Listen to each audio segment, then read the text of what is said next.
Sahabat kreatif, semoga masih tetap semangat untuk membahas terkait dengan beberapa strategi yang disampaikan oleh Grace untuk memecahkan masalah matematika. Kemarin kita sudah mencoba untuk membuat kalimat terbuka, kemudian juga tebak dan uji. Nah, kali ini kita akan mencoba strategi yang lain, tetapi saya tidak akan menunjukkan strateginya apa, tetapi kita belajar dari yang sering dilakukan oleh peserta didik kita atau sahabat kreatif sendiri pada saat memecahkan masalah jika mendapatkan persoalan seperti yang ada di depan kita ini.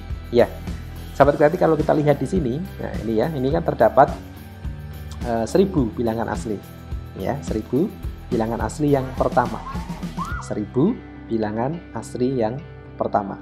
Nah, yang di sini yang ditanyakan adalah tentukan jumlah bilangan genapnya. Dari asli itu kan berarti ada yang genap dan juga ada yang ganjil. Nah, ini silahkan diminta untuk, ya, ini bilangan, ada 1000 bilangan asli ya. Oke, dan disuruh menentukan jumlah yang genap dan juga jumlah yang ganjil. Nah, berarti ini pasti datanya terbagi dua, ada 500 yang genap dan ada 500 yang ganjil. Nah, sahabat kreatif, kalau kita lihat di sini yang sering terjadi adalah, nah ini. Oke, ini yang sering terjadi begitu ya. Jadi kalau kita punya ini yang genap ya, nanti baru kita bahas yang ganjilnya. Ya, kalau kita lihat di sini, pada saat kita memiliki yang genap seperti yang saya sampaikan tadi, kalau ada 1000, kalau hanya genap saja maka oke, nah, kita punya N ya, N atau jumlah datanya sebanyak 500. Nah, kebanyakan orang langsung memasukkan persamaan ini. Ya, memasukkan persamaan ini, sehingga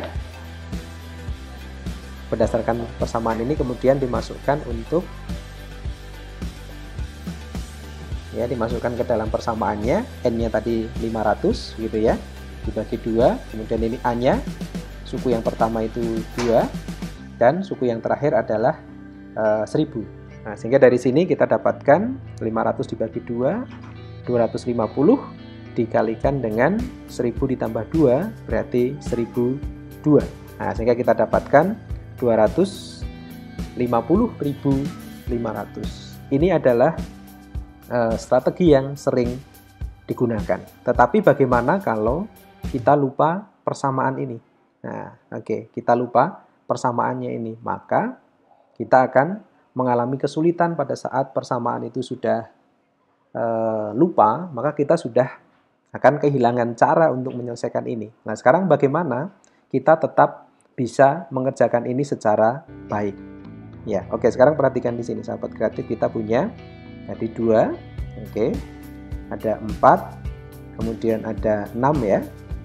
Oke, ditambah dengan seterusnya. Oke, sampai dengan yang terakhir di sini adalah yang ke 1000. Oke. Nah, karena ini 1000, maka di depannya sini ada 998 karena dikurangi 2 ya depannya ya. Kemudian ini juga sama, ini juga dikurangi 2 juga. Jadi di sini ada 996. Oke. Nah, sekarang perhatikan di sini sahabat kreatif.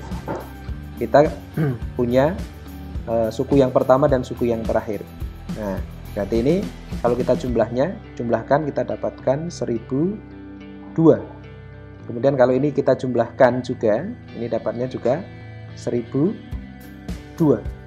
Kemudian yang ini 6 ya, 6 dengan 996, maka kita dapatkan juga 1002. Ternyata pada saat kita jumlahkan, kita mendapatkan pola yang selalu sama, yaitu 1002. Ya, karena kita tadi punya N-nya 500, maka kalau ini dipasang-pasangkan, maka terdapat ini 500, berarti dibagi 2 ya.